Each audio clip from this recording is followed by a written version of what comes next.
Well, that's another story. Brandon Marcello, 247 Sports with us. Craig Smoke, Paul Catalina, and I'm David Smoke. Brandon, I saw the story. Normally, when a president leaves one school to the next, it's not even on my radar. But I noticed that you responded to the Miami president going to UCLA, and you said UCLA gets a football guy, one might say. Your thoughts about what that move means? Yeah, obviously it's not all driven by football, but, big reason why Mario Cristobal left Oregon a few years ago for Miami, the pool of his alma mater, was because there was some alignment there at Miami finally from the top down when it came to football and some of the money issues that they were having. Now, not to say that's the case at UCLA. There's a lot of things they've got to get through there, of course, and as they move to the Big Ten, but they've got someone in place who really, really cares about athletics, and it'll be interesting to see how that fits in there in Westwood. Brandon, you wrote about the transfer portal ratings this week. That had to be, before we even get into it, a very, very large undertaking. How long did it take to go through for just the P4 teams and do those ratings, rank those transfers? I know you have a lot of data at 24/7 at your fingertips, but even still. Yeah, it's about 12 to 16 hours for each conference.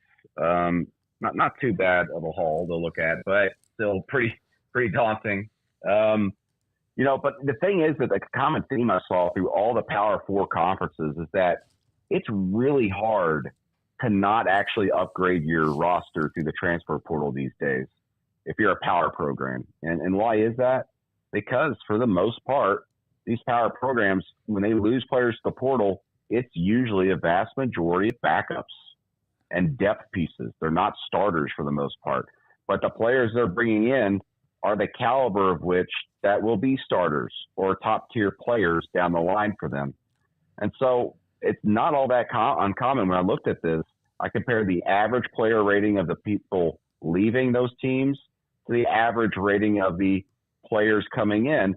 And the net rating was a gain on the plus side for the majority of those teams. Only on average was it between 1 to 2 teams per conference that were in the negative. And for the most part, a lot of teams are up a full point in most of these conferences. So on paper, most power teams get better in the portal. They don't get worse, despite, I think, a lot of people's frustrations and fears out there in this day and age. Brandon, I'm sure you guys have had lots of conversations just about the portal's effect and articles and everything written about that, but kind of the trend, I guess, of like a year or two ago of high school recruiting becoming less important than it was at one point in time. I know that's a concern for high school coaches, prospects, and just the whole ecosystem. Do you feel like it's still trending largely in that direction, or do you think maybe we found more of a middle ground? No, I think it's still trending that direction, and I think what will be interesting is to see is if we end up going to these 3 signing days, how much that will maybe swing the pendulum maybe a little bit more toward the middle. That'll affect in a positive nature for high school athletes being able to sign, and kind of for coaches get that out of the way before the summer months, or I should say the end of the summer. But again, a lot of these coaches, you know, they might not like the portal, but they also realize that for me to keep my job and for me to have an overnight success, I've got to utilize the portal and utilize it often. And you see varied approaches with the portal. You see a lot of programs really go hard at it. You see a lot of programs going about like 20 newcomers to 15 newcomers through the portal every year. Then, like, for example, in the Big 12, you got programs like Oklahoma State or Utah, of course, where they just kind of go in and complement their programs, maybe get 10 to 12 guys, and that's it. And why is that? Because they like to have consistency year over year through high school recruiting, and they like to develop those guys. The other common theme among those programs, including Clemson, which is the only power conference team, or for that matter, any conference team that's outside the service academies to not take a transfer this year. The common theme there is that those are head coaches who have been there for a longer time and have a proven track record that, hey, if I have an off year this year on the field, I have the track record of developing players through my program that we're going to be just fine in another year or two. Whereas a lot of these other coaches in these day and age, they don't get that benefit of the doubt so much from administrators anymore. How much a percentage of the autonomy for schools in the portal are from other autonomy for schools or group of five? I don't have the exact percentages there, but I would say it's probably about 50 to 60%. If you look up and down, the top tier power conference programs, they're getting other power conference players into their program to be starters. Now, what's really hurting these teams in the portal are the group of five programs, obviously. They're the ones who are losing their star players. Rarely do the star players leave power programs to go to another, unless it's a lower tier Power 5 program going up to an upper tier one. Or, for example, as we saw this past offseason at Alabama, you have an absolute legendary coach or a top tier coach leave your school after a successful year or run, and you're left there kind of holding the bag as a player going, well, I came here for this coach and to win these championships, and I don't feel as positive I can do that right now. Alabama is the only program in the SEC that had a negative net rating among transfer portal. In fact, it's incredible. They had 40 departures in the portal, and the average rating was 90.55, I believe, which is astronomical. Compare that to, so for a random team, I'll just pull out of the Big 12 right now, compare that to Oklahoma State, which they only lost 11 guys, and their average rating was 85.7. And those 5 points, it's a really big difference. You're talking about, if you want to go into the school thinking, that's like a letter grade in a lot of ways. And it certainly shows up for Alabama. When you look up and down that roster, the amount of players, obviously they lost, but the quality of players as well. Brandon, you mentioned Clemson there, and I think an interesting comparison would be to, old grizzled guys like Kyle Whittingham or middle-aged grizzled guys like Mike Gundy. Why is Dabo? I mean, again, he could get by with 7 transfers, honestly, most years, because he's still one of the best at recruiting high school talent in the country. Do you think he's just dug in at this point? I think so. I really thought these last 2 years he was going to go out and get one. In fact, we were hearing conversations last year at this time that they were kind of changing their tune a little bit, and it never happened, really. I mean, the only transfers they brought in over the last 4 to 5 years are walk-on quality players, and one of those players was a former backup quarterback at Clemson who went to Northwestern and then transferred back as a walk-on. So it's got to be frustrating, obviously, for Clemson fans, because the last 3 years, the thing that's been holding them back is not quarterback play. I don't care what people say and everything they've said about DJ Uiagalelei and Cade Klubnik.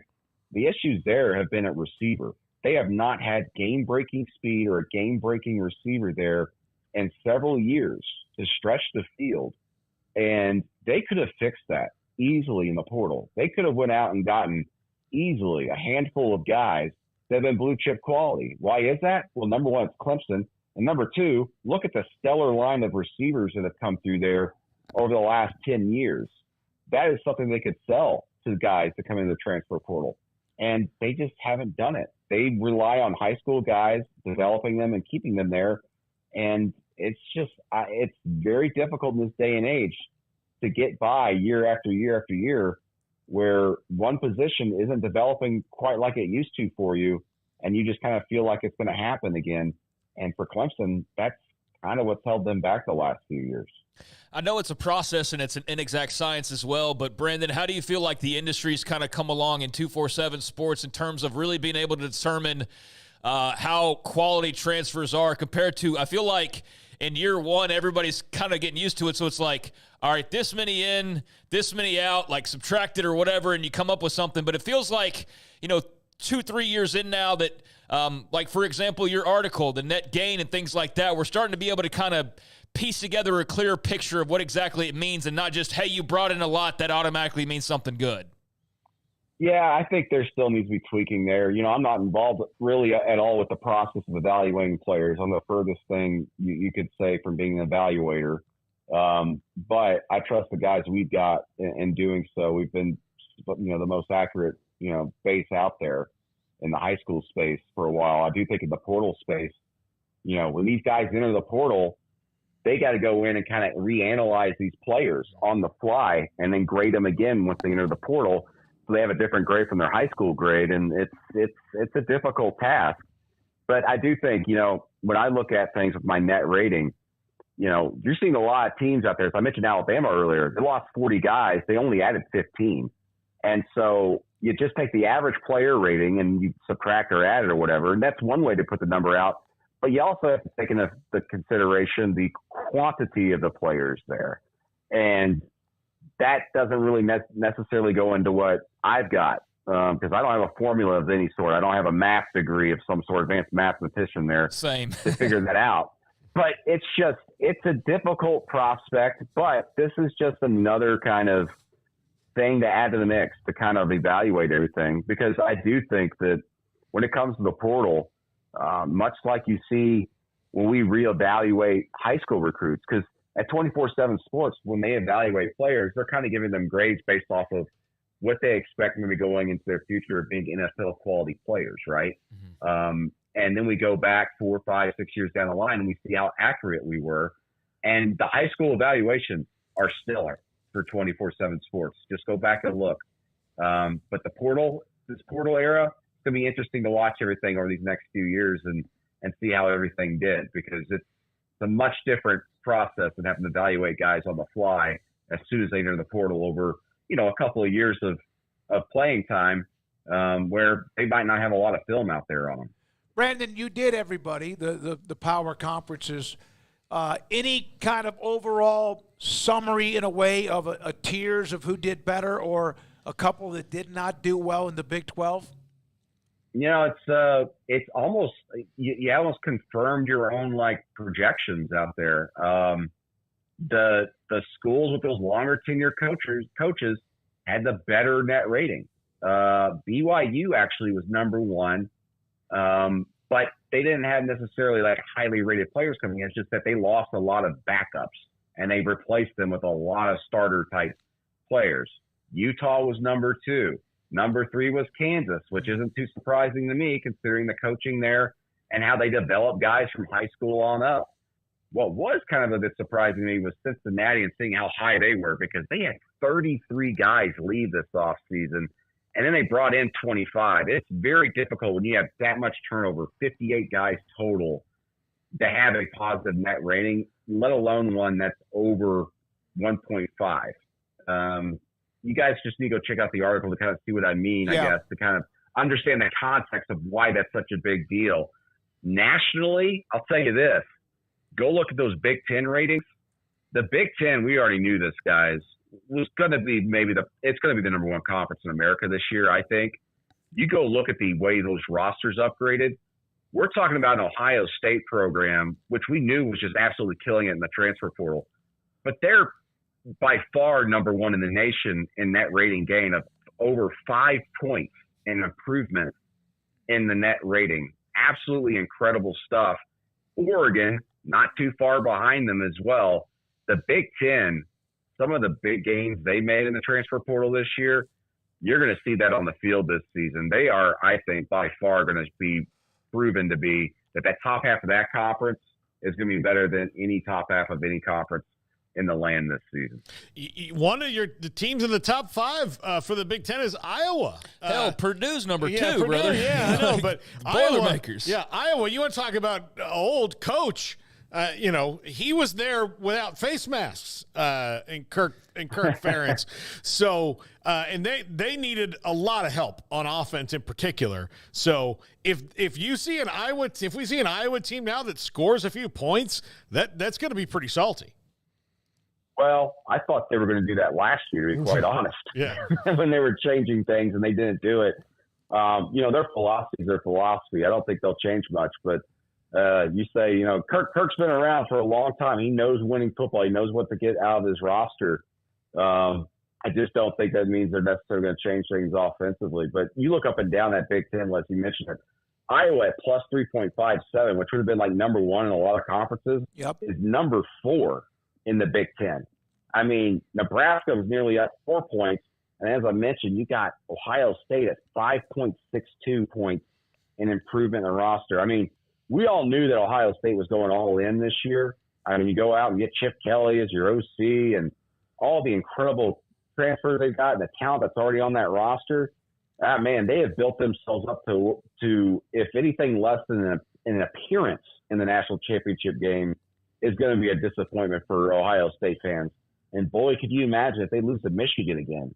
I mean, you might be talking about legitimate fan uproar over a 10 or 11 win team at Ohio State about wanting to fire their head coach. And it seems crazy, but with everything they've got in place right now, boy, the fans would have some ammunition. Well, and especially with Michigan winning it all last year and a coaching change, and if they can't beat them now with Harbaugh gone and they didn't do much in the portal as far as that plus or minus. I saw that number you have there. They were a negative. Brandon, again, it's Brandon Marcello, 247 Sports. It's a great story on the transfer portal recap, the plus, the minuses. Thank you very much, as always, for your time. We appreciate it. When or do you get any break between now, media days coming up in the month of July? Late June. Actually, we booked it yesterday. We're going to go to a wedding and go spend a few days on the beach and then come back July 1st and prepare for media days. Yes, sir. We'll see you there. Thanks, Brandon. Thank you very much, as always, for being a part of the show. See you guys. Brandon Marcello, 247 Sports, CBS Sports, with us. It's a hell of